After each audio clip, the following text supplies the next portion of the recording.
Lord have mercy. We have survived somehow, some way, hook or crook, 100 days of the Trump administration part two. And within these 100 days, we've seen a whole lot of shit happening. Folks just getting abducted from their homes. We've seen corruption on a level we've never seen before coming from the White House. And we've had calls for who's going to be the leader of the Democratic Party. Can Jasmine Crockett be the president? All other levels of corruption. The ports are empty. Religion and politics meeting at a place that is not healthy for everybody. We're going to discuss all that. And joining me this week is going to be the big homie TJ that y'all loved so much from the last time. It starts right now. I'm up early for the dealers come out. Everybody is outside till the killers come out. You ain't eating, you just act full. I'm impactful. Dozen funerals in a month. I got that pull. I will give it to niggas in all rap forms. Ignatius out right now on all platforms. There he is, ladies and gentlemen. There he is. It's TJ. Ladies and gentlemen, we have our own vet. He is a United States veteran, ladies and gentlemen. So you can't say that we don't believe in supporting our troops. TJ, my brother, how you doing? I'm doing fantastic, Lamont. Thank you for having me on. I really appreciate this. This was a great idea you had. I look forward to it so much. I'm sorry we couldn't do it last time, but we'll charge forward. I love it. Look, man, I'm thankful to you because you bring an expert voice in several areas where Republicans don't think Democrats can have an expert voice. You bring energy. And right now, a lot of people that are our color feel like they have no recourse for what's going on. And so I want to thank you for helping me have the energy to do this, because if you would have said no, I'd be kicking the can down the road. I'm being honest with you. Yeah. And the part of this, my brother, is to unite us, to let us know that we've seen these type of people in power before and we've overcome them. It just takes coming together. And so for that, I want to thank you. Oh, hey, no problem. Just doing what we can, you know. You're right about the importance of galvanizing and energizing the folks out there, because I remember in November, after Trump won amazingly for a second time, it was an odd feeling. I'd like to get to your thoughts on how you felt afterward, because the first time Trump won, the response was reflexive. It was rage. It was shock. It was anger. This time, it was a lot more morose. It was kind of like I certainly felt it, a calm resignation that, wow, the country is a lot worse than I thought it was. I as low of an opinion as I had about the United States of America's populace, I thought we were better than this. And a lot of folks kind of just threw in the towel. They said, okay, I'm done. I can't do this anymore. I put so much work and effort into this. And if 77 million people, after all this work, said, yeah, we're going to go back to Trump, what is there to fight for? So I do understand the difficulty in trying to get people to even, individually get out there and get the message out. But we can't quit. We have no other choice. What are we going to do? Move? Just sit back and watch things crumble? Yeah, they're not going to take the country away from us without a fight. It's not going to happen. For me personally, I wasn't surprised. Mm-hmm. I wasn't surprised the first time. Mm-hmm. You're getting to know who I am and the kind of circles I travel in. Right. I get privileged to hear rich white dudes talk off the cuff and mm-hmm. sometimes drunk. Yeah. So I already knew that this resonated with them. One of the things we were going to talk about today is corruption loves corruption. Rich white dudes do everything they can to try to scheme the government to not pay taxes, to the point where it makes it easy for them to do more white collar crime. Who's the king of white collar crime? It's Donald Trump. Donald Trump. But the issue that we had is, and the issue that continues to plague America, are all the people who are not in that class voting against their interests. All the people who are not in that class willing to be upset at folks who want to be happy and hopeful. They would rather be content seeing you upset and mad, even though it's hurting them. So him getting elected for the second time, and then he was going against a woman, a black woman at that. I was not surprised at all.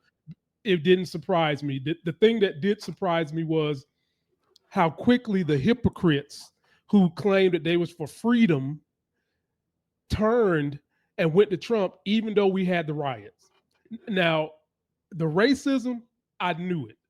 But these people that claim they're patriots and they're for freedom and they want to see those type of criminals in jail, now that part did shock me. And I'm upset about that. And I've told you, I've excommunicated people who have been in these quote unquote white circles who said they lost respect for me and anyone else who thinks Trump was wrong for pardoning the January 6th riot. I don't need you in my life because that is as hypocritical as the shit comes. So you said you were, it's weird, like we were the opposite on this. So you were, because I was surprised Trump won, not necessarily because I was unaware of the fact that there's a significant portion of the population that love everything, like which makes it difficult to have this discourse, because when you're pointing out the obvious crimes and the corruption and the crass libidinal, right, gross rage that of the Trump administration, they enjoy that. Like they love it. It's one of the reasons they do support him. So I knew there was a significant portion there. I was surprised that the Gen Z men shifted right so much. I would have expected maybe a little bit, but not as much as it did. And that I just didn't think there were enough normal people who would sit this one out. That kind of did surprise me. I didn't expect that big of a chunk of the population to say, I'll just throw my hands up, I'm not going to participate. I thought that Trump would have seen, even if they weren't big fans of Harris, that Trump would have seen to be such a vile character that your average American would come out in droves. Didn't happen. So, yeah. And I've been seeing it coming with young white men. I've been seeing it because the majority of them that are on dating apps, they're not having sex. And they would love to have a country where they can go into the gym and see these girls basically damn near naked, that they can just run up to them like it's Golden Corral at the buffet and say, you coming with me, I'm getting them panty draws. And Trump represents that for them. Yeah, that's what Trump represents for them. There's not going to be any rules for women to say that I can't be touched and I can be grabbed by the pussy and get away with it. He represents that for those type of guys that ain't having sex. And I easily see why men like that flock to him. And to your point about the people that sat out, I was hearing lots of people that voted for Joe Biden still not ready to vote for a woman. Still not ready. Like some of the same people who sat out for Hillary, I talked to them and they said they wasn't going to vote for Harris. They just couldn't. And I'm just like, you excoriated me about how bad Trump 1.0 was. And now you can't go vote because it's Harris. She's a woman. She's even more qualified than Hillary, technically. And you can't go vote for that? No. My beliefs say that a man is supposed to be at the top of the ticket. And of course, I challenged that. But didn't matter. Doesn't matter. It's not based in logic in it at all. And the we should do, I would love to have this discussion with you sometime. Probably not this show. There's not enough time. But what you mentioned about the young men and the sexual frustration and how that is galvanizing a large portion of the population with like the red pill content and everything. And Trump made a lot of haste being on these right-wing podcasts and getting these guys to vote for them as if voting for Trump's going to get them a girlfriend. Folks, it's not. I'm sorry, it's not going to happen. And even at the maximum use of their power for right-wing culture war, what exactly do you guys want? There's no universe in which women aren't going to participate in the workforce. And even if they did, you couldn't afford to support them. You guys don't make enough money. I know you don't. And there's nothing to solve this problem. And I think they kind of know this. And in a way, it's kind of like you said, well, if I can't get anything good out of it, I'm at least going to make the people I don't like miserable. It's spite-based politics. And Trump has tapped into that. It doesn't speak much for us as a nation, but that is where we are. Exactly. Well said. So, my brother, as we get into this story, of course, we have to start with the petty grievances. I call it politics of being black.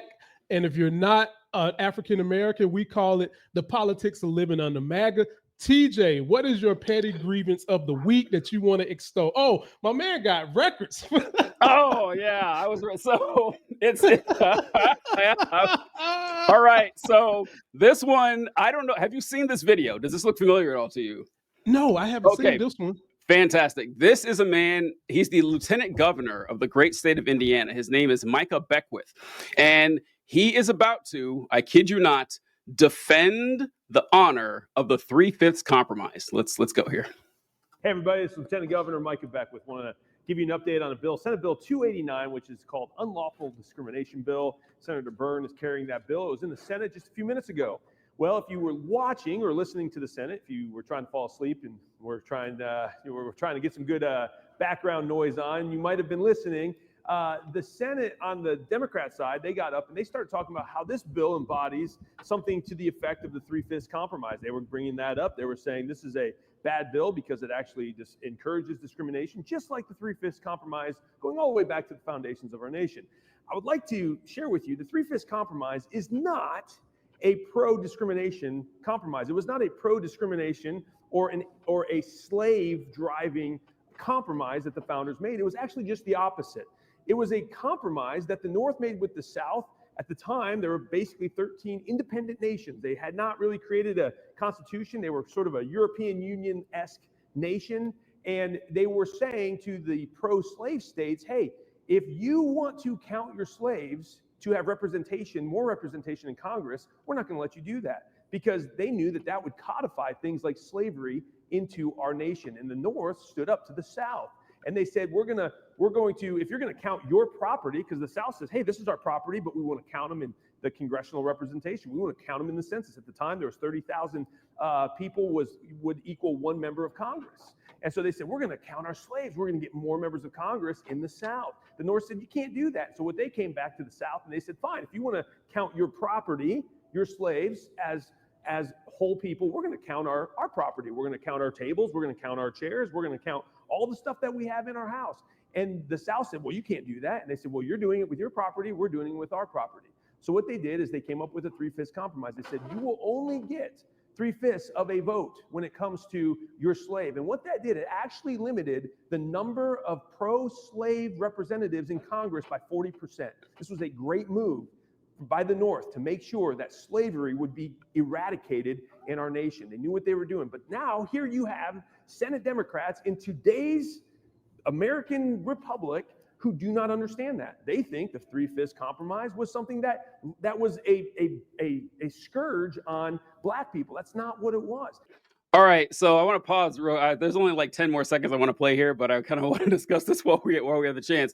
So this is honestly the reason I brought this up, because one of my, it's not, I wouldn't say it's a petty grievance, but it's something that is very annoying, that the Republican Party and conservatives in general, they've kind of figured out that you becoming explicitly racist and anti-black will raise your popularity amongst conservatives, amongst your friends right there. And they do this thing all the time where they take American history and they twist it to make it say it actually wasn't so bad for black people. That's really one of the driving forces of the conservative movement, that they always talk about how important history is. But the second you bring up black history in any sense and how unfair it was and how unjust it was, stop complaining. It actually wasn't that bad. This is a particularly egregious example that, if you guys were wondering what happened, he says the 3/5 compromise was actually good because it took away representation from slave states. No, the fuck it didn't. What it did was give slave states more representation than they deserved, because they say, yeah, you have every slave you have will count as 3/5 in the census. That way you get. So he made it sound like they lost 40% of their reps. No, they gained an extra 60%. And by the way, they kept bitching about it anyway. That's the part that's wild to me, that if you read about the Constitution, it's all a series of concessions and handshakes and backslaps to stop the southern states from fucking whining, and they whine 80 more years anyway until they had a war. So I want to play a few more seconds on this, because the best part is just yet to come, because wait till you see what he blames. TJ, I don't know if I could take it, but Yeah, God, yeah, like, it's I don't know if you can see me over here wiggling like a worm about to be eaten by. I, Go ahead, man. Lord, jeez. all right, you are not going to be surprised at his answer. I'll give you that much. All right. And how did we get to this place? We got to this place because of DEI in education. We got to this place because you have professors at woke schools that will not teach the history of what actually happened back in the foundations of our nation. All right, I just had to play that last part because, my God, man, if that isn't the cherry on the sundae, right? It's just, not only am I going to spout this virulently anti-black propaganda, this whitewashing and soothing and equivocating about how great the Three-Fifths Compromise actually is. When I talk about why people don't know about how great it was, I'm going to blame DEI. It is perfect. It is absolutely perfect. So I thought, like, my whole point about the grievances was, people do this all the time. You hang around rich white guys, you know how they talk and everything. That is a common parlance of this group, and it starts from the top. The Republican Party specializes in this. So yeah, that's mine. Wow. I don't know how to follow up with that, but first I got to comment on that. One of the things we're covering today is how they're trying to whitewash history even further. And I've coined a new phrase. I call it CWT, critical white man theory, where they whitewash the real history of what's going on. And not only that, but they hide from you what their forefathers that they love to reference so much. Yep. The bad shit that they was doing. They hide that shit because they don't want you to know about that. But anyway, it frustrates me, TJ, because not only do you, what frustrates me about your grievance is I grew up around white people who love to use big words that they know some people don't understand. And be honest with you, some of their asses don't understand it. And they use those big words to codify trailer park trash, people who haven't been in certain areas, people who don't have expertise in a certain area. Yeah. Number one, to make them feel good. And number two, to have those people think that they are experts in whatever they're talking about, just like this guy did. Because if you really and truly don't know the history of what he was talking about, that shit might sound good. Yep. What he said might sound good. I can recall right-wing talk radio hosts used to say that Barack Obama wasn't the first black president. And they would say, look it up. And they would say that because they know your dumb white asses have no critical thinking curiosity, and you wouldn't look it up. But I did. And the person that they was trying to say was the first black president was a Lebanese senator that they was trying to say was the first black president because he sent letters back and forth to the founding fathers about what the African nations needed from this new emerging country. And they claimed he was a president. How would they try to get away with it? Wow. Yeah, I hadn't heard that one. Wow. That should speak to you about how dumb that base is. And it should speak to people about how they want to keep that base dumb for power. That's what they're doing here. And on top of that, they want to keep the generations not in the position of having sympathy and apathy for the plight of marginalized people. Because if you did, children don't come out the womb full of hate. They come out the womb full of ignorance and love. And then they learn good versus evil, what's wrong, what's right, and what would be right versus what would be wrong would be the way this country was built. It was stolen from two groups, if you want to be honest with you. They stole it from the Queen, number one. Then they stole it from the natives that was already. I mean, if we being 100, justice for King George III. Yeah, we got to. If we're gonna keep it 100, and that's what we doing. You fucking white people stole it from two groups. But you don't talk about that like that. You make it seem like the Pilgrims came here and they broke bread with the natives. But you do. Anyway, I digress. I could go on and on about TJ's politicking while you black. Let me just give you my simple one that is not as deep as yours. I had two, but I'm gonna keep it to one this time. My politicking while black is when I go to a wholesale warehouse, ladies and gentlemen. Wholesale warehouse, such as Costco. And those wholesale warehouses are so that you can get bulk things for cheap. You want to know what gets on my fucking nerves when I'm there? That they got all these T-Mobile and Verizon salespeople chasing me around the produce section when I'm Oh trying to get no! fruit, Oh trying to no! get me to buy their high-price, high-ass wireless service when I'm in a place of wholesale. And then what even makes me even madder is when the boss and is with two black guys and they'll see me and they'll send the black guy because they think that's going to make it easier for a sale. So, ladies and gentlemen, that's what I'm politicking and I'm being petty on today. TJ, what you think? Am I being too harsh? I No, mean, no, because I understand why you asked that question, because I think in a vacuum, if someone heard that, they probably wouldn't register why this bothers you. But if you're not black, you don't understand that Lamont's gone through this dozens of times in his life. You expect it, you know it's going to happen, and when that happens over and over again, you're like, okay, I see what's going on here. It's kind of I don't want to waste these for labor, but it's kind of like when you're being treated differently because you're black and you know it, but there's enough plausible deniability where you can't come right out and accuse them of it, and it's frustrating. It's very annoying. It's kind of like it's like when you're in a majority white, say, school or business or something, and the photographer comes around, you know he's heading for your ass. You know he's coming for you. Yes. Yep. Oh, we need the diversity picture here, and you recognize this. And when this chases you every single day, you have to block a lot of it out. Honestly, you have to say, okay, that happens. But when you notice it, it sticks in your mind. You are not being unreasonable at all. I understand. Okay. All right. Well, let me get you to the subject matters at hand. I know you are a man who likes to go through these subjects. So let me give you the subjects and you pick which one you want. All right, let's go. It's some good ones this week. So this is all the things that happens this week. And it's some sad shit. Number one, it pays to be racist. Something you've already hit on. That's number one. God doesn't want diversity. That's number two. The big lie of the GOP. That's number three. Critical white man theory. That's number four. And last but not least, could Jasmine Crockett actually win the presidency of the United States in the next election? Pick which one you want, my brother. All right. I'm going to go with it pays to be racist because I'm pretty sure I know what you're talking about. And I'd like, to go over the story. Oh, Lord.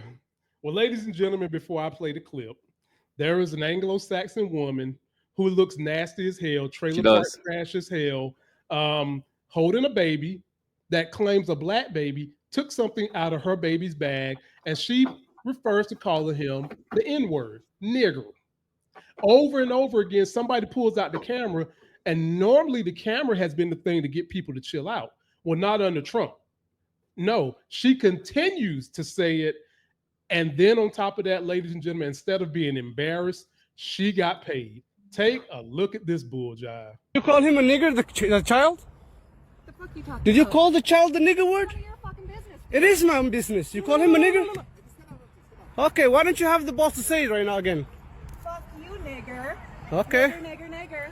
All right, that's what you say. You don't go digging through people's shit, you dumb fuck. Nobody dig into your shit. A little fucking kid just did, you dumbass. That little kid, you call him a nigger? Yeah. The little child? What if he acts like one? He's gonna. Are you about to hit him? You chase him here? He took my son's stuff. So that gives you the right to call the child, 5-year-old, a nigger, the N-word. If that's what he's gonna act. That's like. what you're gonna call him. That's what he's gonna act like. You know that's a hate speech, and you can be recorded for that. I don't give a shit. Huh. Fuck off. Okay, we'll see about that with the internet. Racist calls a black boy with autism the N-word several times. And you guys raised $250,000 for her? I am beyond disturbed. I am beyond, I can't even fathom. Did you see the comments? White people should not be forced to live among monkeys.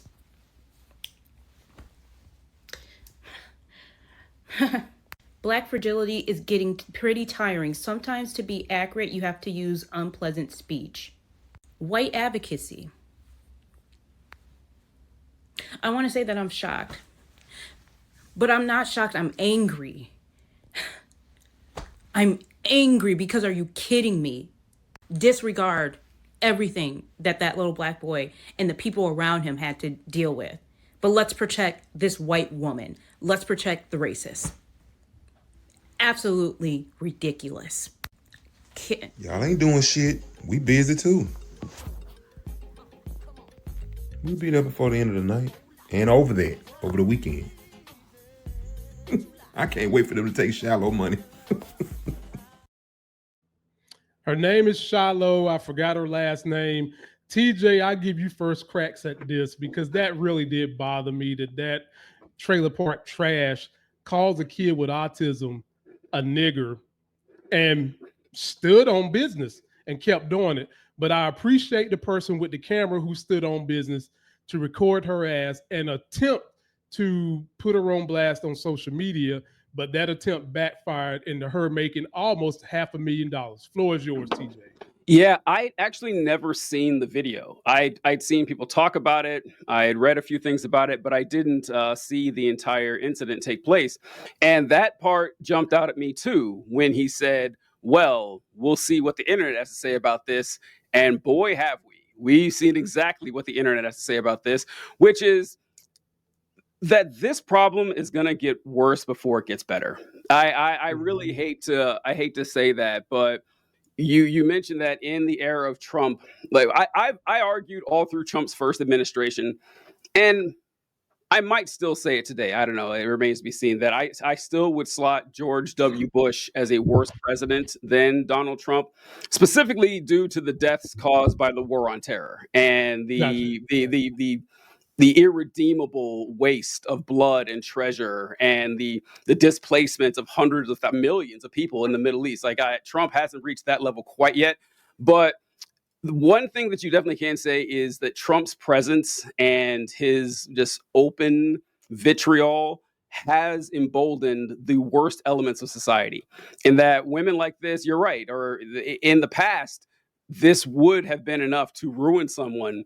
But the fact that, you know what's crazy about this?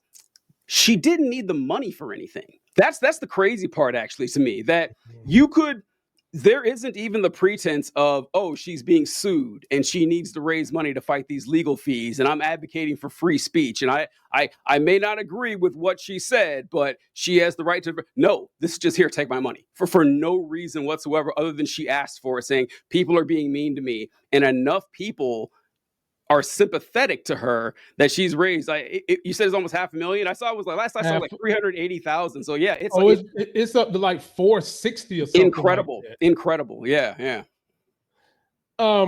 Ladies and gentlemen, make no mistake. Calling someone a nigger when you're white is hate speech. Hate speech is punishable by crime. Not only was she using hate speech, but she was calling a kid who was autistic a nigger. And some of y'all was trying to buffer her argument by saying, well, shouldn't she do something if he really took her shit? Okay. Did she realize that the boy had autism? Did she look for the boy's parents? Was the boy's parents around? When she got her little damn Scooby snack for her little boo-boo, crumb snatcher on her hip, was the altercation over with? You could have took your ass away instead of trying to say, using nigger as a verb to say that when someone acts a certain way, it's that of a nigger. My retort to her would be, well, what do we call white trailer park trash cracker behavior? What's the title on that? What we seeing in the White House? Is that what is that what we say it is? When we see someone like you who ass look like it stink, like you ain't took a bath in 6 days with the ugly ass tattoos, is that what we call it? Because you went there, bitch. You went there. And TJ made a great point that can be improved, TJ, but it's going to take the law. Racism had began to get tapped down between the 70s and 80s when people had to pay for their racist and heinous acts. When they had to be made to pay for it, they started tampering that shit down and keeping it a secret. When Obama won the office, some of those that were a little quiet felt like they could come out a little bit, not to this degree. But when Trump won, saying all the dastardly stuff he did, picking on the special needs folks, and calling people racist right to their face, that's when people got ratcheted up. And on one hand, TJ, I can't say I blame her because you're only mirroring what the greatest example of your leadership is doing. But I would say this to you. How would you feel if that man holding that camera would have took the leadership of the president, ran up and grabbed you by the pussy? Yeah. How Don't would you think. feel then? Yeah. I'd like to know her answer to that. Yeah. Well, ladies and gentlemen, if you see her ass, denounce her. And if there's any sisters in that community that know her, the minute she fuck up, I expect a beat down. Don't just run up on her and beat her up for nothing. Let her spit on you because that is assault. Let her call you a nigga because that's hate speech. And then I expect a beat down the same way we seen in Alabama a year ago. Love it. Yeah. This this culture that is growing out and festering, and internet culture has a lot to deal with it. In Yes. me becoming, there was a conservative influencer who basically did the same thing last year, but it wasn't quite filled with this much venom. She was just talking, and she kind of dropped an N-word like in a rap lyric or something like that, And of course, people got upset. Her account got banned on TikTok, I think, and she tried to start a social media profile on this. This is the next evolution of that, and I don't see this fixing itself anytime soon. Lamont made a fantastic point that the project of ending racism, we never fully committed to it in the United States. We keep doing these half measures. Ironically, starting with the 3/5 compromise, it started right then and there, where the North is saying, well, we got to get this union together, and a lot of them were abolitionists or they didn't have slavery. And said the South refused to drop the slavery thing, and this is actually another thing going back to that same thing where another microaggression I have. It's not a microaggression. It's just a petty complaint, I think. But when white conservatives will say, how dare you criticize these dead people in the past? Don't you know that the United States is the only nation that went to war to get rid of its slaves? Like, doesn't that mean anything? Is that, well, you could look at it that way, or you could look at it like the United States was the only nation that loved slavery so much that they were forced to go to war with themselves. It cuts both ways, right? It's why they try to say, well, like 250,000 people or 500,000 people died in the Civil War to free the slaves. No, half of those folks died to free the other half died defending slavery. And just how devoid of compassion and care and love. And I wouldn't even go as far as criticizing her for criticizing the autism thing. He's a 5-year-old boy. He's a 5-year-old. Can you imagine a 5-year-old doing anything to you that would get that kind of reaction? It's a 5-year-old child. Kindergarten teachers every week are telling kids, hey, keep your hands to yourself. Don't take other people's stuff. And this 5-year-old takes something that doesn't belong to him, and that is her reaction. That isn't about the 5-year-old. That's about her hatred of Black people. I think Liam Neeson told this story years ago, where he said that he used to harbor a lot of resentment. Sorry if it's not Liam Neeson. I wanted to smirch the guy if he didn't say this, but I just realized that. But a celebrity, I remember talking about when he said, when I was younger, I used to have this resentment toward Black people. I didn't like them because when I was 12 or 13 years old, a Black kid in my neighborhood stole my bike. And so I was angry at Black people because of that. And then he said, but as I got older, I said, well, wait, why am I mad at Black people and not mad at thieves? Why is that my immediate jump right there, that I went, oh, Black people are the problem and not, oh, thieves are the problem? And that's what I got from that interaction. Her rage wasn't about the theft. It wasn't about the kid. It was about Black people. And she found a way to vent that frustration. 100%. Ladies and gentlemen, post your comments. Let us know what you think. TJ's information is in the video description. Puts on an amazing TikTok show, my people. You've got to go check it out. Keep you engaged, keep you energized through the week. Go check it out as we move on to the next subject. So, TJ, what you want next? You want, because basically your grievance kind of ties into pretty much everything that I picked out this week. You got God doesn't want diversity, the GOP big lie, critical white man theory, Jasmine Crockett for president. Let's Which go one you right got? down the line. Let's go with God and diversity. I'm not sure what this one is. I'm interested to hear this one. Okay. Well, ladies and gentlemen, one problem that we are having that is just so bad in this country is that the GOP has been able to tie religion with policy when the two are supposed to be separate. And what blows people's mind is how they're able to do that when the policies that they're enacting don't have anything to do with what God would want you to do. And so in this example, we have a TikToker that I want you guys to go follow who is an atheist who watches other people's religious videos and talks about about how you shouldn't be putting that into policy. And this time he ran up on a girl that actually came out of her mouth and said, God doesn't want diversity as a way to buffer her stance on diversity in America. Take a look at this.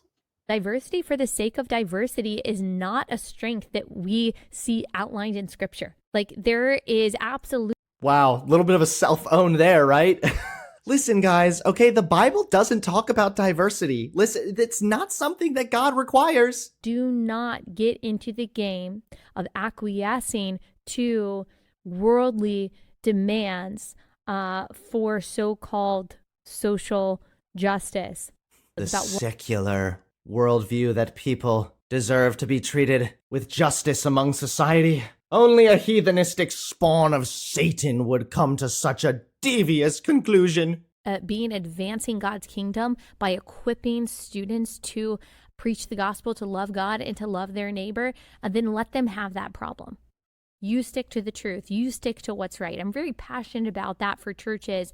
And you stick to the truth and stick to what's right. You'll notice Christians do this all the time. They're probably the worst offenders of this, which is vague platitudes that don't mean anything. And if you try to apply meaning, could mean anything. Literally, we have stick to what is true and what is right. What's true? What's right? A ton of progressive ideals are based upon empiricism. That probably means it's more likely to be true. But you're against that. So you're against what's true. To these people, what is true and what is right is whatever sits right in their little tummy tum and also seems like it can vaguely be analogous to something in the Bible somewhere. So TJ, you see how I was just complaining about rich white dudes and white people in general love to use big words and these sentences to get you twisted up. This is another example of that, my brother. Another example of that to try to win you on their side if you're not educated. You get first dibs on this because religion is your area. You've been in it, out of it, through it. You see it. Talk to me about what this woman is saying. And could a real God be against diversity? So my answer is yes. And I this is why we talk about this religion thing all the time, that the problem is it shuts down critical thought. And not only does it shut down critical thought, but there is no mechanism by which anyone can say, my interpretation of God is the correct one. It doesn't exist. That's why people go to wars and they fight over religion all the time, because there's no solution. There's no scientific method. There's no math. There's no observable empirical data, like that guy said.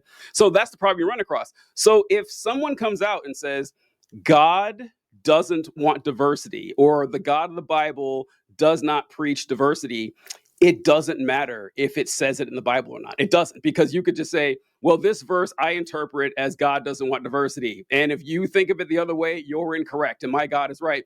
And toward the end, like you said, he said that if you keep the words vague enough and say, you need to do the right thing, you need to trust what's in your heart and do what's right, which will suspiciously sound exactly like what you think God would say. So yeah, I think it is a major problem, and I'm sure you agree. Oh, yeah, definitely agree, because it is just used by the GOP as a way to subjugate people who don't want to think critically. Yes. They don't want to. They want to be able to compartmentalize it as, well, if it's God's will, it's going to happen, or it's not. That's how people want to compartmentalize it. And then secondly, what bothers me about these same individuals that just give it up free of charge, as long as the Republican can throw this type of shit in there, God, guns, and country, it's okay for them. First thing I got with that is, how the fuck do you think God would feel about a gun? That's number one. Number two, if God is doing all these powerful things, why do you need a gun? If God is taking care of your life the way you say he is, you don't need a weapon at all, because God got you. And this picture right here just had me falling out laughing, because this should be the motto for Republicans. You know, we get the baby here, and the first thing we do is give their asses a gun. It's hypocrisy. It's dumb. It's a lack of wanting to think for yourself. It is, I want to be a worker bee and be told what to do, go home on the weekends, and then go to work on the weekdays and be told what to do, and believe in this voice that's going to take care of me through Trump. That's it. It is. Like one of the more frustrating realities about the situation, that we try to have this discourse and we try to break stuff down, but at the center of this entire conversation is the fact that for a significant portion of the population, their ideal, their dream society would look something like a majority white population in which Black people, immigrants, women shut the fuck up and know their place, and everyone works backbreaking jobs, 12-hour days, 6 days a week, with no guarantee of health insurance, on the off chance one of you might make it rich, but you probably won't, so you work until you die. That's like their Shangri-La. That's what they want. And you can tell them all this stuff and how bad it is, they don't care. And I got that reminded me of a clip, if you don't mind, about what these folks are like. Now, this is a clip from a woman named Candace Taylor. Now, Candace Taylor was the chair of the Republican Party in Georgia's 1st district, I believe. Now she has a radio a program that she shares, but this is when she was running for governor, I believe. And you see in the background, it says Jesus, guns, babies. That was her campaign slogan when she ran for governor. But this is her thoughts on the separation of church and state. That's not going to happen either. We're not making backroom deals with sheriffs. They're the highest constitutional officer in their county, and they're going to do the will of the people. I don't mind handcuffing them either. So, I mean it. I've heard from sheriff corruption all over the state. We've got some awesome sheriffs, and praise the Lord for them. Pray for them. Even if you have a corrupt one, pray for them, and pray that they're replaced really quickly if they're corrupt. But I don't care. I don't mind handcuffing any single person who breaks the law and goes against our government. The Constitution says when you commit treason, it's You know what? I think I put the wrong clip. Sorry, my bad. Very unprofessional of me. But the clip that I was looking for, well, at that same speech, she says that she doesn't believe in separation of church and state because they are the church and they run the state. That was the quote that I was trying to find from her. That's what the Republicans think. Yeah, that's their entire ethos, and there's no defending or arguing of this. That's just how it is. I mean, what the fuck? They think we Game of Thrones? They do. Yeah. Man, get out of here, man.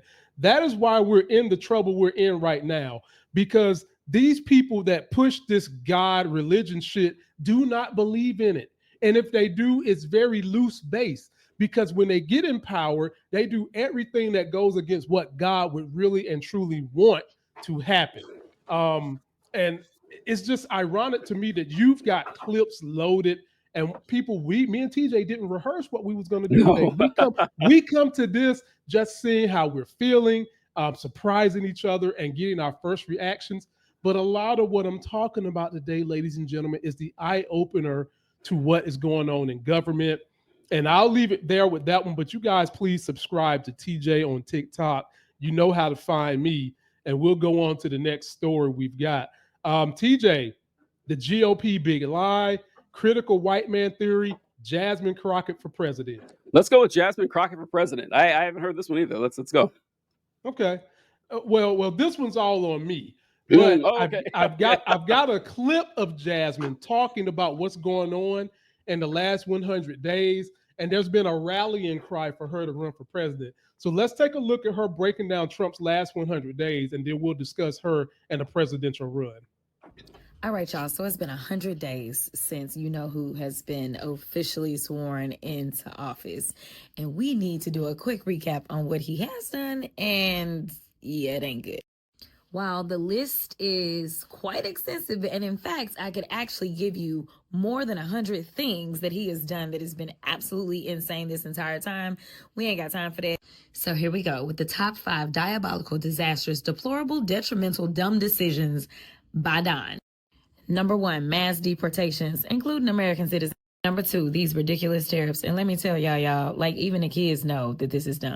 And let's not forget about his bestie, Elon and Doge. The absolute destruction of checks and balances. And finally, not only cutting our federal services, but cutting our federal workforce. God bless each and every person that has dedicated so many years of service to this country as a federal worker. I see you. All right, so there you have it. Just 5 ways of this fool tearing shit up. Don't let anyone gaslight you. He's not just talking, he's doing. And we are truly watching our democracy unravel in real time. I know you're tired, and frankly, I am too. But rest can't come before resistance. I'll keep fighting with truth, with power, and with purpose. And I hope you will too. Well, TJ, Jasmine Crockett on my channel is way, way popular. Mhm. And there are a lot of people that would like to see her run for president, and I think a lot of it has to do with she has been ferocious in the face of threats, in the face of Trump being transactional, in the face of Trump just trying to be a bully. She hasn't backed down. But I will follow that up by saying we've had AOC who hasn't backed down, and Bernie Sanders, God rest his crypt keeping soul, Yep. he ain't backing down. Nope. And because of that, I think people initially look at these individuals like, we need you to be president. The question to you is, could Jasmine Crockett win as president? That's a difficult question to answer because I think a lot of it depends on time. I don't think she would win in the next election cycle, but I can foresee a universe in which she could, maybe 10, 12 years down the road or something like that. Because I'd like to get your opinion on this, because I think you mentioned earlier with Harris and everything that you said a lot of people wouldn't vote for a woman. They just couldn't bring themselves to do it.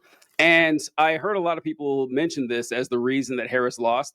And that's fine. Like if you want to make the assertion that this is or she couldn't have won because people weren't going to vote for a woman, but I'd always follow that up with, okay, that's part A. What is part B? What is your solution to this problem? Because if you go into an election saying, well, we did everything right, but we couldn't win because the population is too racist or too sexist. Okay, look, that might be true, but you have to follow that up by saying, therefore, our solution is we can never run a woman again. And I don't think that's the answer here. I think that there's a lot of growth and stuff with society, but I was curious of your thoughts on that. Oh, actually, you're going to answer about Jasmine Crockett too, so I guess it'll be the same thing.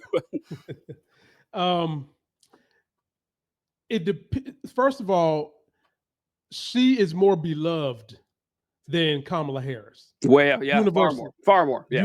Universally. She stands on far left business more than Kamala. And just those 2 factors alone would get her more votes than what Kamala got. Mm-hmm. Because if we talked about this last week, how it's funny how people that voted for Trump also said that they would vote for AOC and Bernie. Insane. When there are 2 juxtaposition ideologies. But why why people would vote for them? Because they are real. They are real. And Jasmine has those qualities. Here's the caveat to that. Jasmine looks more sister girl than Kamala Harris, which could possibly go against her. Yeah. So do I think she could win? It all depends on the candidate she would have to run against. if she had to run against Trump, no, she's not winning. She's not. She's not far left enough as AOC and Bernie are to galvanize the people that sat on their hands, wanting someone that was more to the left.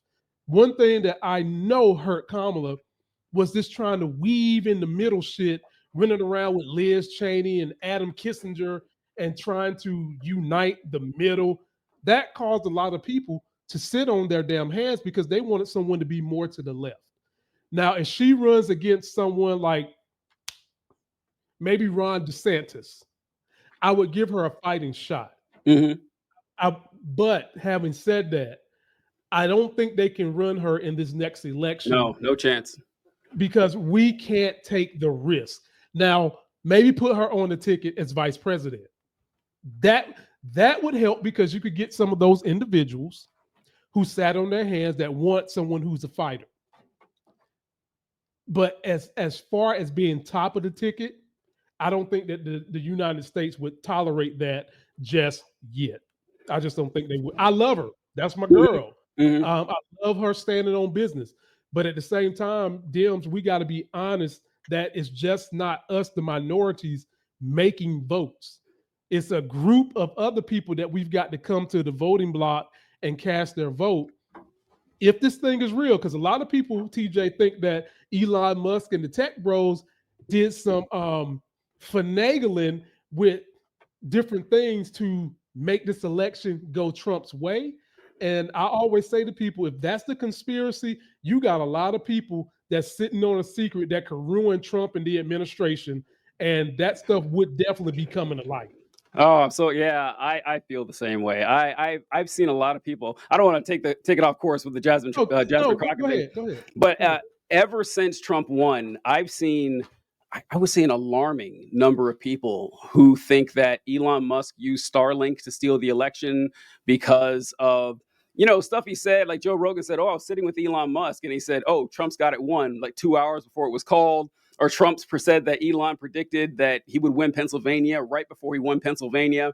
And they said, this is it. I say, okay, folks, that is not evidence. I'm sorry. That is the best you got. Or if Elon Musk stole the election, present some evidence that he did, because there's insinuations and there's theories. Like they put together this huge conspiracy to steal 7 states, and then now we're going to drop the clues that we committed this massive fraud. I don't buy it. I just don't at all. It seems like a bunch of cope to me. And I expected better of you guys, really. I mean, this is what we shit on Trump supporters for doing the past 4 years. And now you're falling right into it. But yeah, I agree. I don't think even if the populists say Trump keeps shitting the bed for the next 4 years, which it looks like he's going to, and the Republican Party is at its lowest percentage of popularity ever. Even if the population would accept any Democrat, there's no chance in hell the Democratic Party is running 3 women in a row. Not happening. No. It is just they will not let that happen. Hell, it wouldn't even have happened this time if Biden didn't, his brain didn't melt on stage. So yeah, I agree. I don't think that there's any chance of it happening soon. But I don't think that it's out of the question that a candidate like her could win. I don't.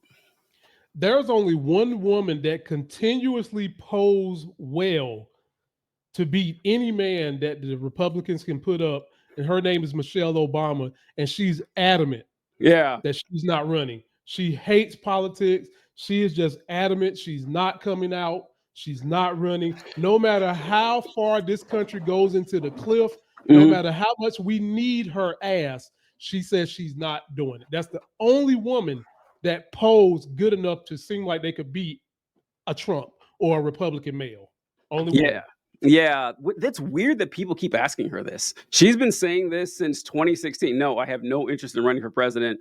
And I don't, honestly, I think this always happens with people who have name recognition, and people want them to run. Before they run, their numbers are sky high. But once they start running, once they start getting on stage and presenting a platform, they always take a dip. Now, perhaps she could win on popularity alone, and people generally like Michelle Obama that aren't right-wing, insane nut jobs. But yeah, it's funny that this poll keeps coming out and say, "Hey, you want to run?" But folks, she's not going to do it. I want to keep asking her.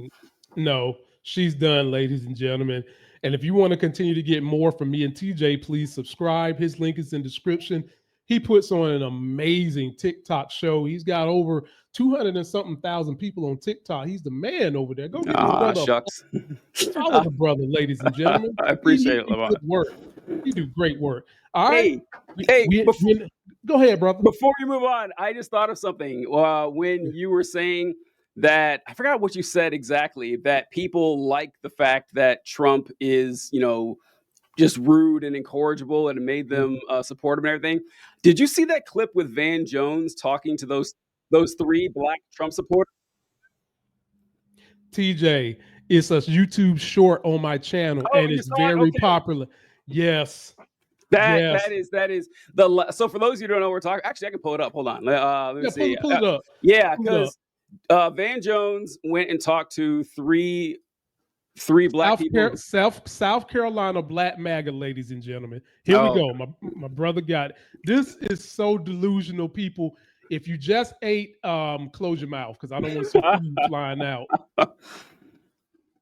You had to do it all over again. Would you vote for Donald Trump again? Yes or no? Yes, I would. Mm-hmm.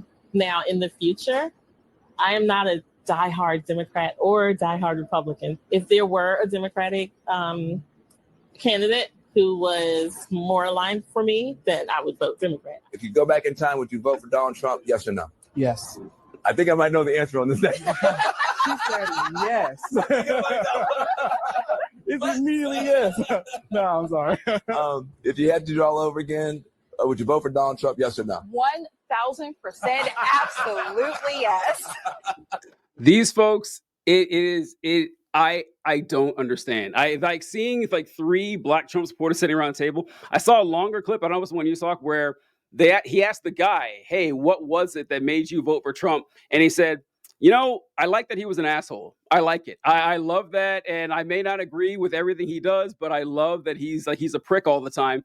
And this, watching that one, it made me incredibly sad. I hate seeing that. I hate seeing that, whenever anyone, but especially black people, sell out to a movement that exists like primarily to be antagonistic to the needs and desires and the plight of black people. But seeing him do that, it reminded me of a conversation I heard on the radio back in 2016, and it was 2017, right after Trump got elected. And I heard the news reporter talking to this older couple. I think they were in their 60s or something like that. And they asked them, "Oh, so how did you vote before? Like, you voted for Trump?" So yes. Well, did you vote for Obama? They said, "Yes, we voted for Bush both times. Then we voted for Obama both times, and then we voted for Trump." And I listened to that and I said, "How does this person exist? How is this possible?" And I think we talked about last time that the unfortunate reality is a lot of people do vote like that. They vote on vibes. They don't vote on policy at all. It is just like a vacuous, just cavern in their head. And oh, look, Trump, he's funny and he's loud and he's obnoxious. And look at Elon, he builds rocket ships. I got to support this guy. That we got our work cut out for us with folks like that. It's kind of sad. TJ, all the work is in the schools. All the work we have to do is reinforcing the real truth of this nation in the schools, in civics, in history, in finance, and money. That's where the Democrats got to play the long game that the Republicans have been playing since Reconstruction. Yes, yeah. Since they gave Texas Instruments contracts for not just calculator equipment, but making books. Someone has got to get in there and put the real education of this country and what its parties stand for and what its parties has passed as legislation and how that legislation benefits who. That's the long game for the Democrats. Now, as much as I am that we need to do education, there are a whole lot of other things we've got to shore up on top of that. We can walk and chew gum at the same time. Right. But one piece of the long game is this fight for education, which brings us to the next subject. I'm going to go ahead and just pick this one, TJ. All right. It is education. All right. And it is what I'm dubbing as critical white man education. And TJ, one of the people I hate the most with Trump is Stephen Miller. He graduated Duke, which is where my wife works at. There's people who knew him when he was in high school, talked about how he used to pick on the black people and the black janitors. Shocking. He was head of some white group in high school. And I always want to know, why is it that he think it's cool to be younger than me and you, and this look Oh is my supposed to be God. cute? Look at that. Oh, Jesus. Oh, Dude, yeah. You ain't no fucking Jason Statham. No, man. No. No. So TJ, take a look at this as they want to really and truly whitewash education, even worse than what it was when me and you was in school, where we had to stand up and salute the flag. And some cases they made you pray in school too, which is all propaganda to submit you to the will of the GOP. Take a look at this. Real education coming up. This administration is also fighting to get critical race theory out of our school districts. Children will be taught to love America. Children will be taught to be patriots. Children will be taught civic values for schools that want federal taxpayer funding. So as we close the Department of Education and we provide funding to states, we are going to make sure that these funds are not being used to promote communist ideology. For any nation to be successful, it cannot teach its children to hate themselves and to hate their country. So these are a few of the areas in which President Trump has fought the cancerous, communist, woke culture that was destroying this country, where we were led to believe that men were women, that women were men, that racial discrimination was good, that merit was bad, and that safety and physical security mattered less than the feelings of liberal ideology. When I was in school, we mostly learned the great man theory of history, which teaches that history is made by great men doing great things. However, what I really learned could be called the great white man theory of history, because it was mostly about white men doing great things. And it was only later that I realized when we learned about these great white men, we only focused on their accomplishments and positive attributes, and never once explored their racism or connection to white supremacy. For example, in school we learned that George Washington was a hero who led the Continental Army to victory over the British during the American Revolutionary War. We learned that he was the first American president, and he set a great example of how to be a democratic ruler instead of a king. But we never focused on the fact that he owned hundreds of enslaved African Americans during his lifetime, or that he received his first slave at the age of 10. We never talked about how when Washington needed new teeth, they made his dentures by pulling teeth out of the mouths of enslaved people he owned. We never focused on the fact that when one of Washington's slaves ran away, like Harry Washington in 1781 or Ona Judge in 1796, he was obsessed with capturing them and returning them back to a life of slavery. When we learned about Abraham Lincoln, it was always about how he was one of the greatest presidents in U.S. history, and how he was a hero for freeing the slaves during the Civil War. What we never discussed is the fact that he held many racist and white supremacist views.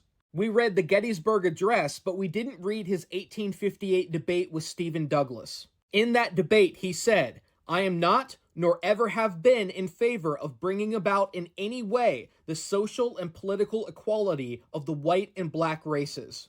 I have never seen, to my knowledge, a man, woman, or child who was in favor of producing a perfect equality, social and political, between Negroes and white men. I am not, nor ever have been, in favor of making voters or jurors of Negroes, nor of qualifying them to hold office, nor to intermarry with white people.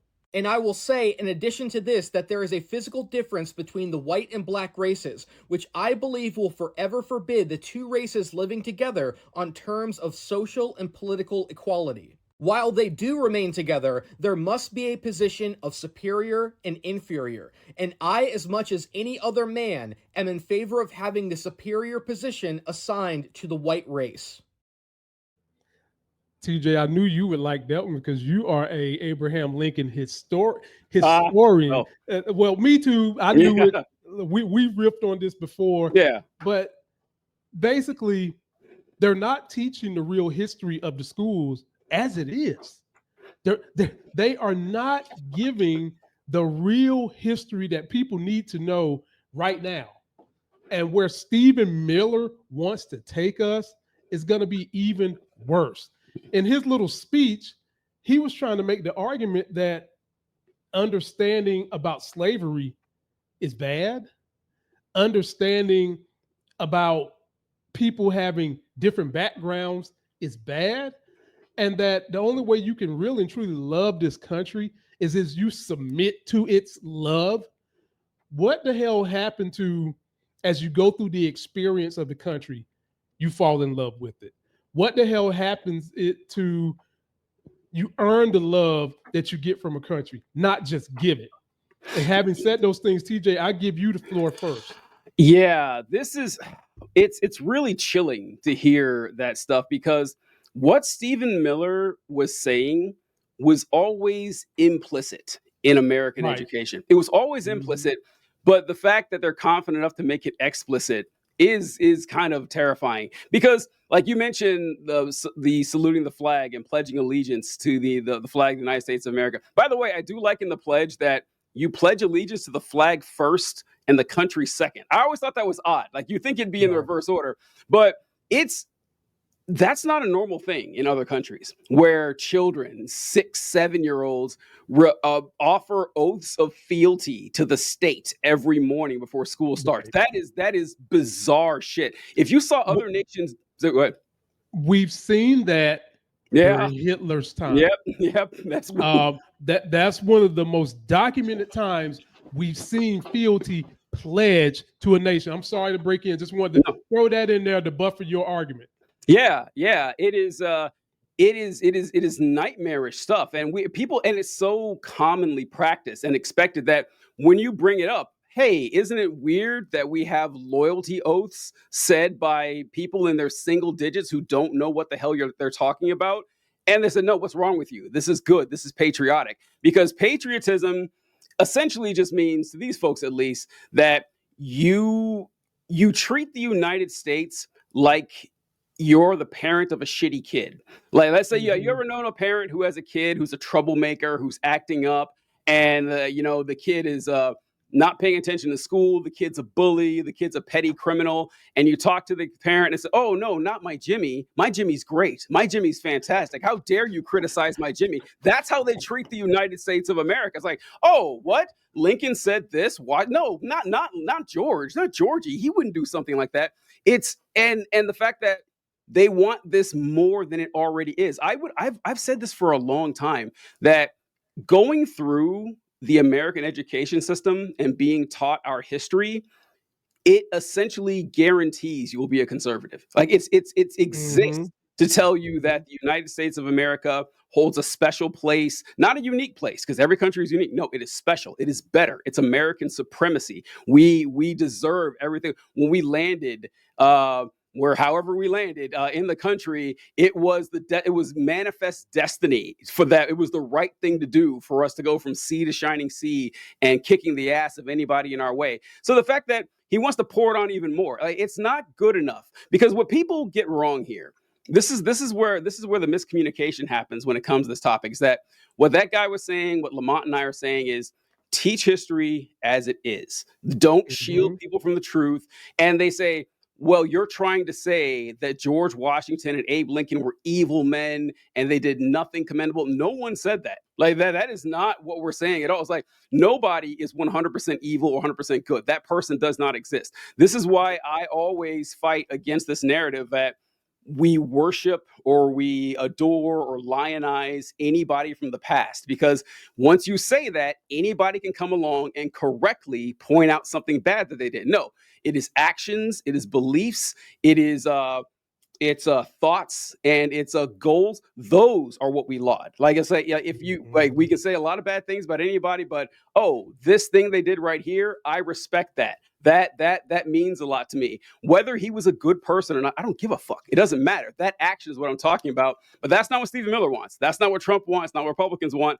They want to put this mythology that the United States is this pristine, shining city on the hill, and you're a communist, as if these folks, they couldn't define communist to save their mother's life. But they throw it out there that any criticism, not even criticism, any accurate depiction of the past is anti-American. And it's absurd, but it's been a long time coming. They've been working with us for a long time. That's why I say Democrats have to play the long game. Yes. Teach the unabridged history Yep. of the country and let the children pick their side. The Republicans and white men don't want no part of that. And TJ, why do they not want any part of it? Because I was always taught by these same hypocritical white men that the truth shall set you free and that there is never a bad time for the truth. Be like Captain America and Superman and tell the truth. TJ, why would these white guys not want the full truth of how this country was started?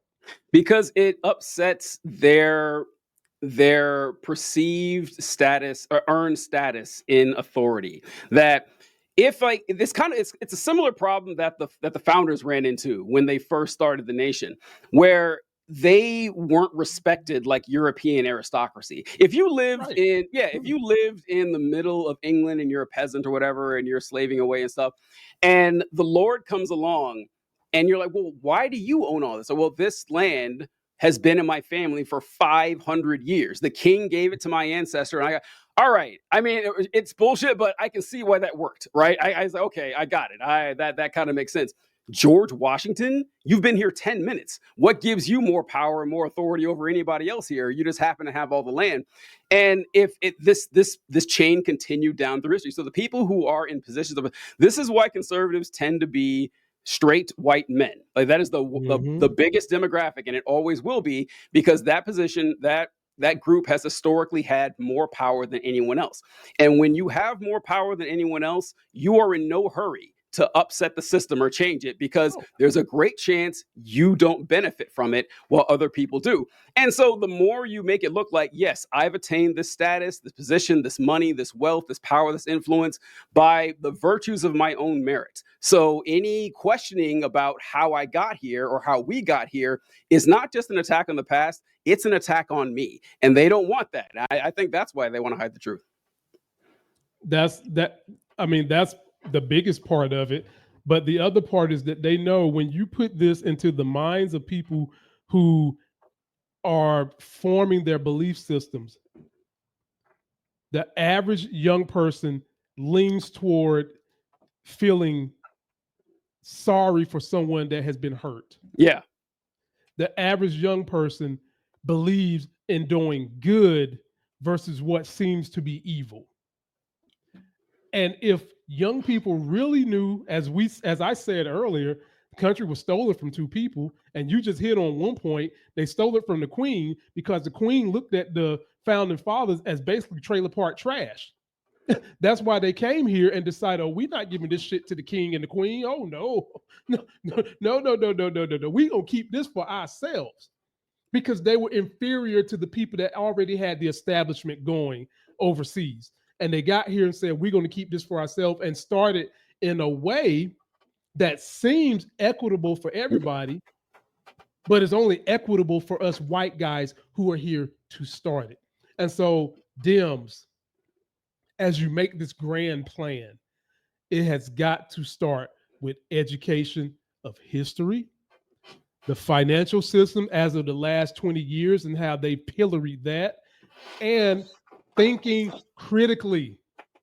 Make people challenge when someone tells them something that sounds crazy. Another thing Republicans love to do, they want you to be on that military shit. If I say do it, don't ask questions. They love that. They do. They love it. Challenge people by asking critical questions. And from there, I'm going to say, please subscribe to my boy TJ's TikTok. He does good work.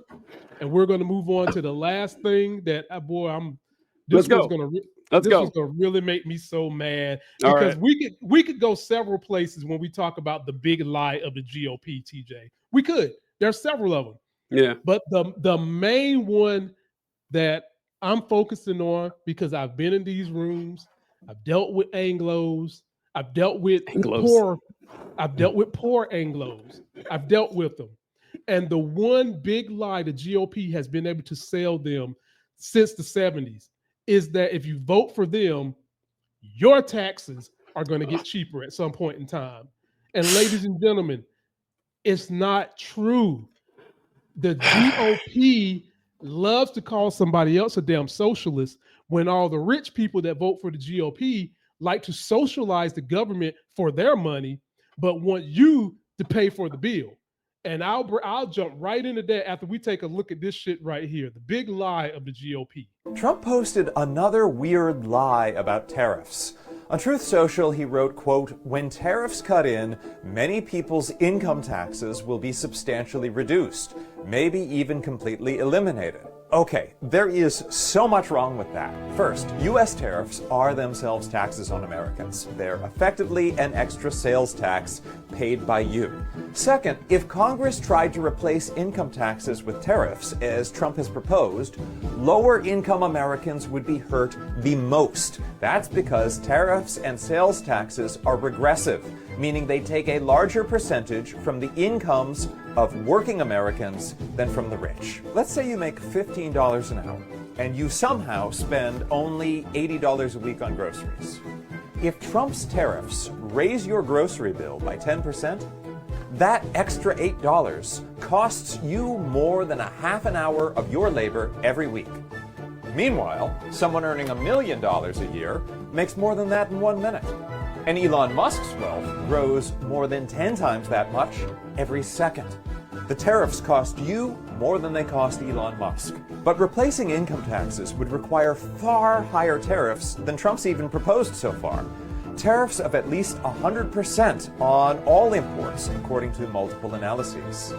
Now that $80 on groceries could suddenly cost you $160 a week. If you make $15 an hour, you'd be paying more than double what you used to pay in income taxes just on grocery tariffs. And that's not even factoring in the extra tariffs you'd be paying on clothes, appliances, electronics, and everything else. But millionaires, and especially billionaires, would be paying way, way less. It would be a massive tax increase on you to pay for a massive tax cut for the super rich.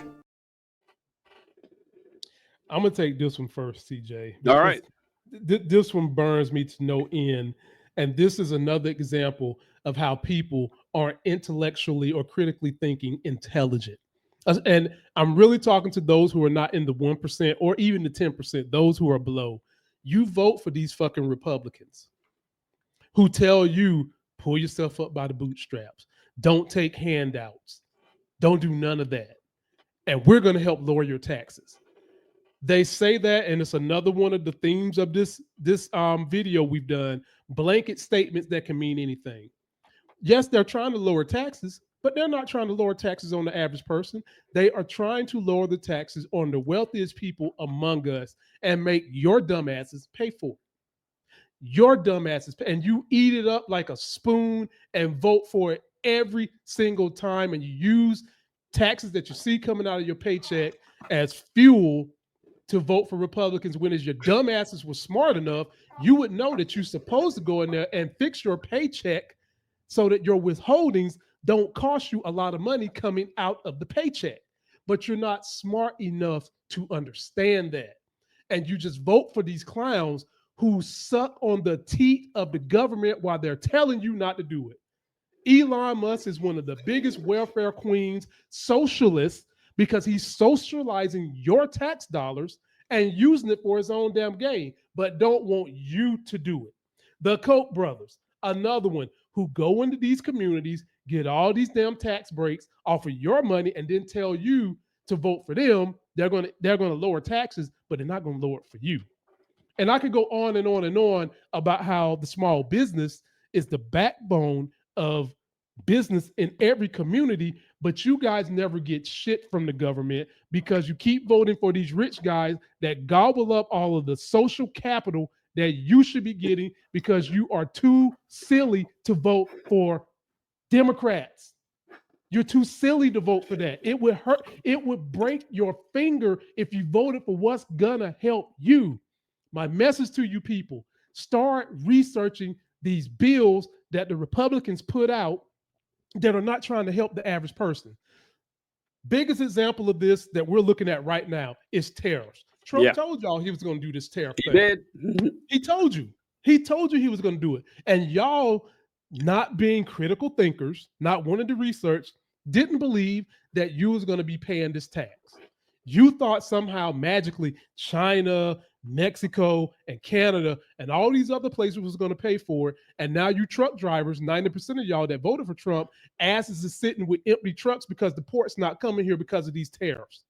You're sitting there. And economists taught me that one way to know what's getting ready to come in the economy is what's going on with truck drivers. And if truck drivers aren't moving shit, something bad is about to happen to the economy.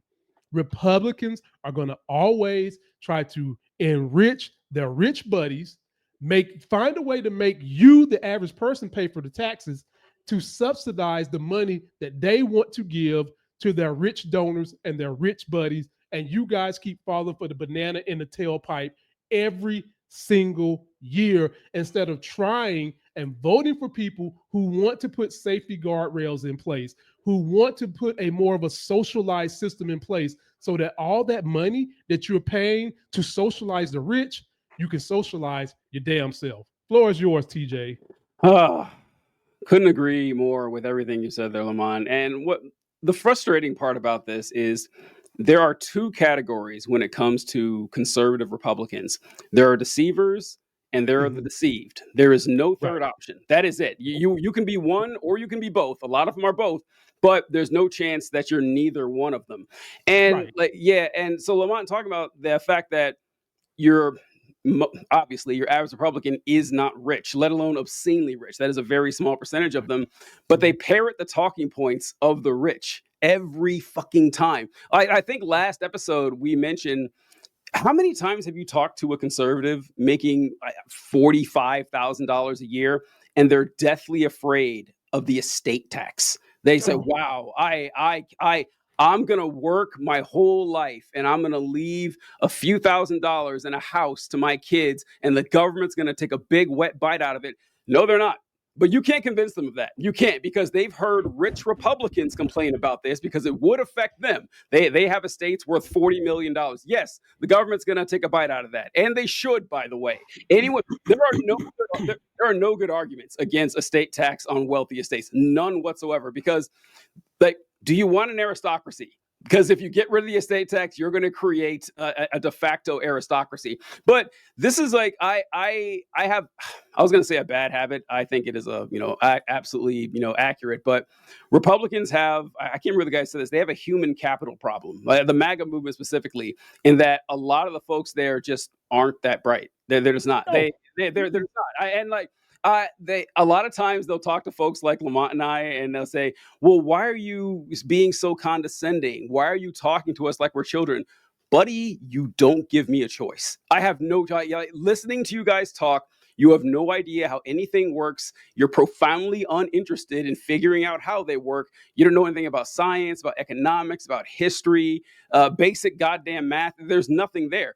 So coming at them with everything that Lamont said, which is true, that this movement exists for essentially the sole purpose of fleecing as much money from the bottom to the top as they possibly can, while making you upset about ancillary issues that don't affect you at all. People in Minnesota voting because they're worried about the southern border. People who've never met a trans person in their life. There's no trans person in their county saying, wow, I got to make sure that these trans folks aren't winning swimming events. It's just insane. And you talk to them like, this doesn't help you. And which, saying you're stupid, by the way, is the generous interpretation. That is me being nice. Like, that is the best case scenario, that you're as dumb as you sound. Because if you're not acting out of stupidity, you're acting out of malice, which I'm afraid is a lot worse.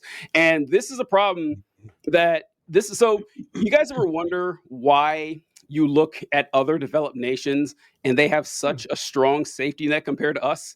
You go anywhere, you travel any first world country, you're going to have universal health care. You're going to have strong social welfare systems that just don't exist here. For as often as people complain that everyone is like, poor people are sucking money from the government, travel somewhere else sometime. We have nothing here. If you're poor, you're fucked here in this country.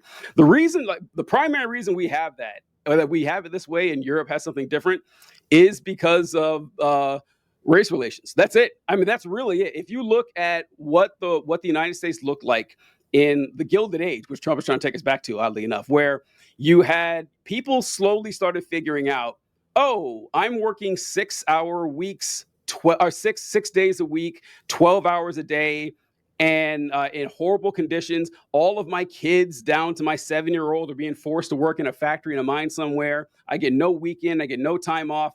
And I have a lot more in common with all these workers here, regardless of where they're from, what their skin color is. We have a lot more. And that's when the labor movement started building up. Right. And suspiciously, this is right around the time that ethnic minorities like Irish or Italian, who had never been considered white before, now they are. Hey, folks, I got a deal for you. The problem isn't the fact that these bosses are treating you like garbage. The problem is the black people who are taking all the jobs. And we can't do things like that Europe starts to do, within a few decades of offering universal health care. That might be great for you, but the black people are going to take it. You don't want that, do you? And that's the beating heart of this movement, that they don't want any marginalized, disenfranchised group to have anything good. And if they suffer, that is a small price to pay, because the spite is what carries them. Well, you people that are that dumb and spiteful, keep voting for MAGA. Eventually, you're going to get flushed out. You will. You will get flushed out. TJ mentioned something that if we had the time, I could riff on this too. Not only are you all succumbing to the upfront stuff that Trump is doing to you by not being smart enough to know that a tariff is a tax on you, he's dropping these regulations that harm you too. Yes. They just dropped regulations on the poultry industry because one of the biggest donors to his fucking inauguration was a poultry manufacturer. And y'all ready to start seeing your families and your friends get salmonella? Y'all ready to start seeing that? Yes, they are. That's the part that's insane to me, right? They are. They will take the salmonella. They will die of dysentery. They will catch measles. They'll do all the shit. It doesn't matter. And I think a lot of it ties into, this is just my half-baked thing. Actually, no, it's like conservatives are obsessed with social hierarchies. Like it's conservatism doesn't work without it. So the rich people who are in power have either gotten there by one of two means. Either God has chosen them for it, or they are smarter and harder working than everyone else. Either way, they deserve their status in life. They deserve their place. And a lot of them will say, like a lot of us describe conservatives as temporarily embarrassed millionaires. All of them aren't that way. Some of them know they're never going to be rich, but this is their lot in life. And if they suffer, they suffer. And it's fine. Like that but they want to make sure other people under them suffer even more. It's not so much about them escalating their mobility. The tariffs are a great example. They couldn't have defined a tariff last year. They can't define it now. And they're going to suffer from it. And yeah, a lot of folks are going to be mad at Trump. I predict that folks are going to be, his cult isn't leaving him, but a lot of Americans are going to say, oh, this Trump guy is bad. But it's going to be kind of like when people turned on George W. Bush. They said, oh, Bush is actually bankrupting the nation and killing people unnecessarily. That they didn't turn to the right answer. They did. They said, oh, Bush is bad. This is a particular problem with Bush, not my entire ideology that's based on nationalism and racism. They never turned from that, and they're not going to turn from it now. Trump's going to crush the country, and few people turn their back on him, but they're going to be like this for the rest of life. Past a certain age, you're just not going to change. You're just not going to change. It's probably like 40 or 50 or something, where that is who you are. And if you're an acerbic bigot, you're going to stay one for the next 40 years. It's sad, but what do you think? Some people will change depending upon the severity of how it impacts their life. I've seen a lot of bigots who become grandparents to mixed children. Yeah. And now all of a sudden they can understand the plight. I've seen people who don't want to have anything to do with the gay LGBTQ plus community find out that their daughter is lesbian now, and now all of a sudden they understand the plight and are willing to vote for the rights of the LGBTQ plus community. And unfortunately, when you start talking about something like finances, which is cutting these people right now, for some reason that doesn't register to their brains the way that something with a family member would register to their brain. But they can change, but it's got to be something visceral and in their face that causes them to make the change to start voting for their interests. Yeah. Am I being too harsh on them? I don't think I am, because when this happens, because you're completely right, where you'll see this with a lot of Republican politicians. This applies to. They're stridently anti-queer.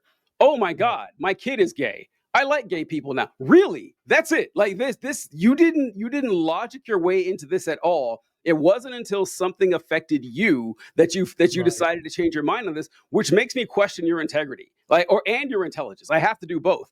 And this happens. It's so frustrating because why would I trust your judgment moving forward? Like these folks who are mad, they say, oh, they're government workers, shocked that Trump fired them, surprised. These government workers who voted for Trump and said, I didn't know I was going to be fired by Trump. And then this, oh, I don't like Trump now. You won't see any of these folks saying, I changed my mind about Trump because what he did to those people. Trump is being cruel and taking the rights away of immigrants. I changed my mind. No, it has to be something about them. And look, that's the way it is, and I hate it. But it's I don't know. My brain works better than yours, folks. Like that, the people right there, it just does. I don't know what to tell you. No, I mean, and there is fair criticism to be laid on those people, harsh criticisms, because the very things that parents teach their children, learn from my mistakes so that you don't have to go through those mistakes, are exactly what me and you are arguing for.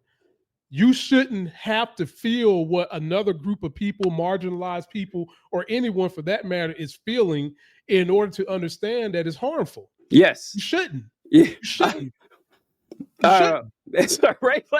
Like empathetic reciprocity is the foundation of civilization. It doesn't work without it. If you are incapable of understanding that other people have feelings, emotions, and needs too, what are you doing here? That's why, and honestly, that's why I say the conservative movement is essentially performative sociopathy. That's it. I care about me, maybe my family members, and that's it. I don't give a fuck about anybody else. Like I don't know. The thinking is really bad.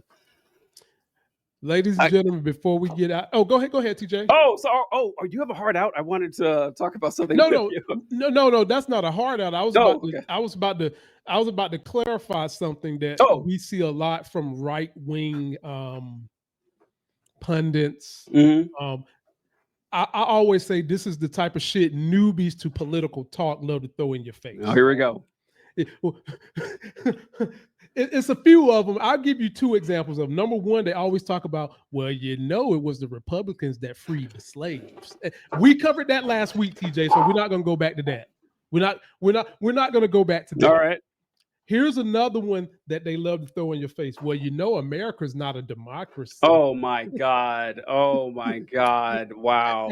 And so for my people that want the textbook definition, I've given it to you the way I understand it, which is basically the same. Here's the textbook definition.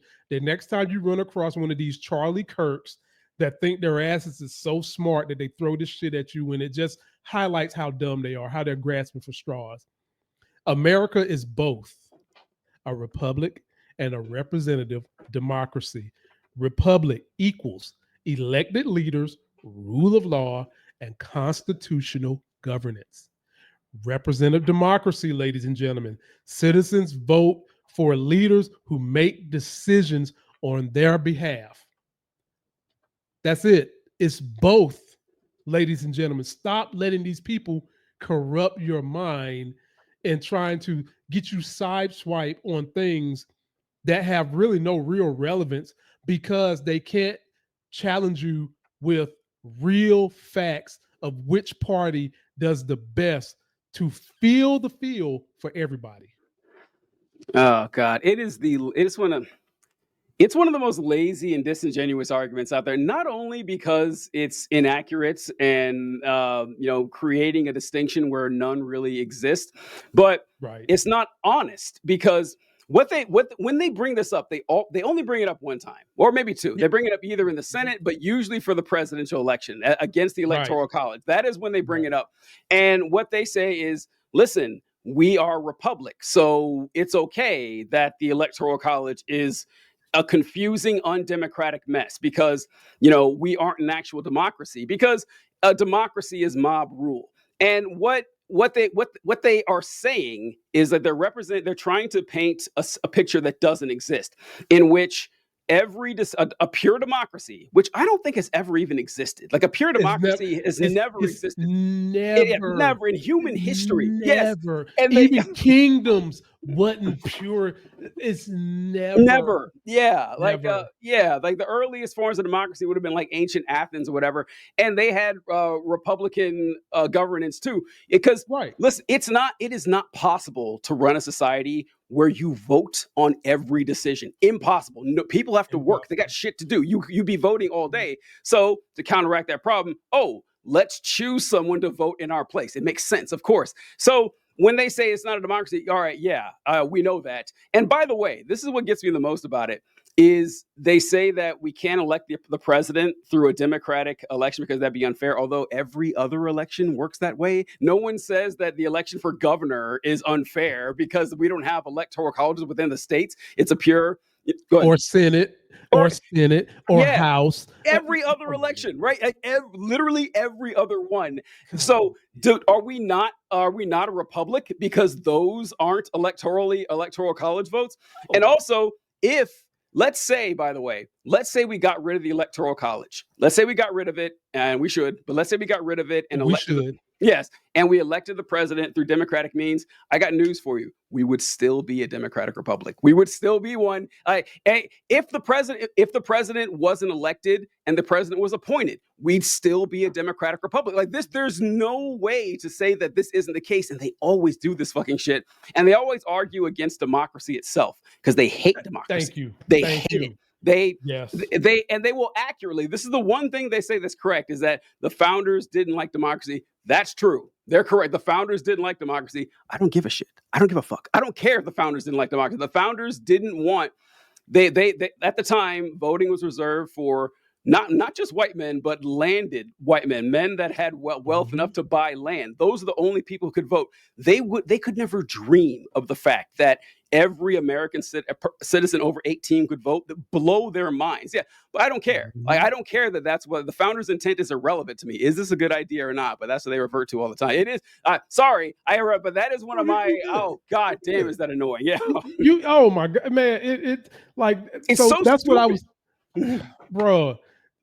When we first started this conversation, I brought up to you shit that I hear from talk radio show hosts, GOP. Yep. And now it's morphed more into these social media folks. This is the type of stuff that they throw at you, man, because they have no real factual substance to stand on. I mean, here's one, like they talk about how Trump is deporting these people unlawfully, most of them, because he's not giving them due process. But they don't want to mention that at this same point in time, Biden had lawfully deported more people. And he did it lawfully. Everybody got due process, and some of those people didn't even get deported because of the due process.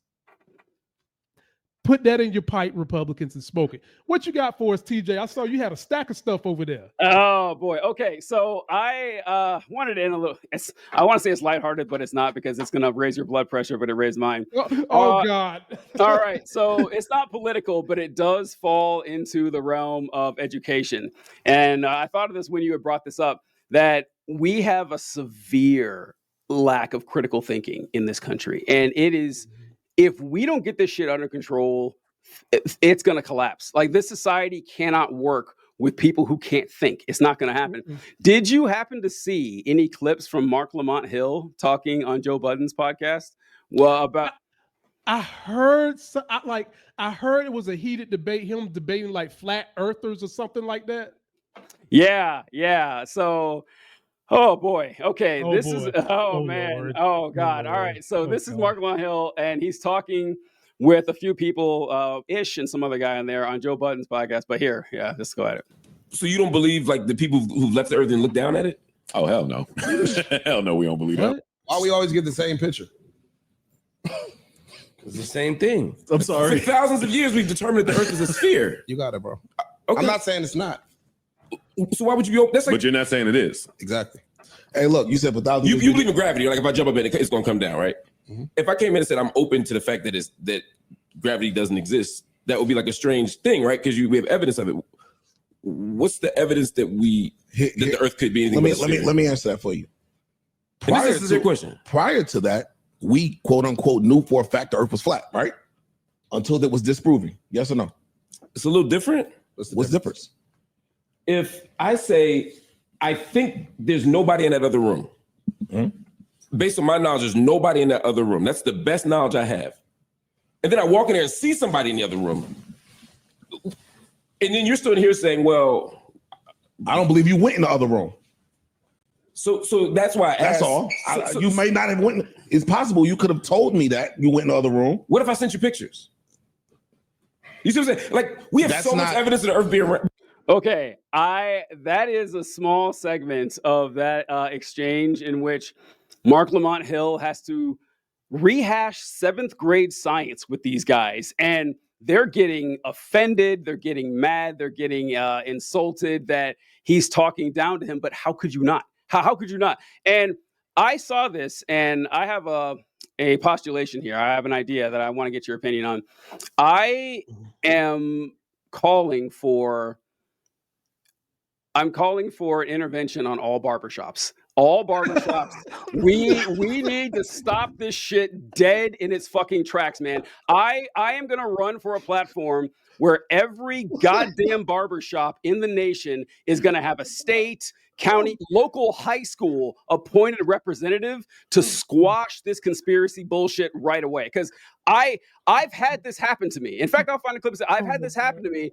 And the look on Mark Lamont Hill's face the entire time, I had the same fucking look. I ran across 2 flat earthers in the same room, and they're at a barbershop, and I was debating with them over, once again, like rudimentary levels of science and how they like to appeal to the wisdom of the ancients. Folks, the ancients knew the earth was round. This is not new information. We've known this, like Mark Lamont Hill said, thousands of years. You can find the records. You can find the records of Eratosthenes and read how he figured out the earth was round and how you could test it yourself. You don't need to take my word for it. You can check the fact that the moon is upside down in Australia. Like, if you go to Australia and look at the moon, you look at a video of the moon, you look at a movie, it's always going to be upside down. There's no conspiracy around that.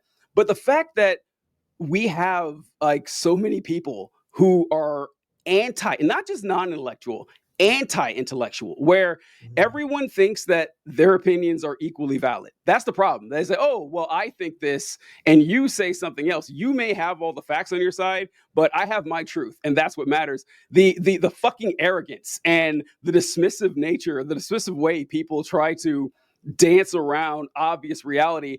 I mean, this is why we have folks like Trump, because folks aren't interested in learning. Well, it's not so much learning, because people actually love learning. Even the dumbest person you know is curious about something, but they don't know how to use it. No one taught them how to wield this weapon properly. And you get folks like this who are asking, well, how come we always see the same picture of the earth? What kind of fucking question even is that? I don't know, but have you ever run across this? Oh my God. I have a name for black men that do this. I call it being on that D knowledge, that next level knowledge that we don't know about. That basically it means dumb knowledge. Oh, That's dumb what I'm knowledge. saying. Oh, yeah. Dumb knowledge.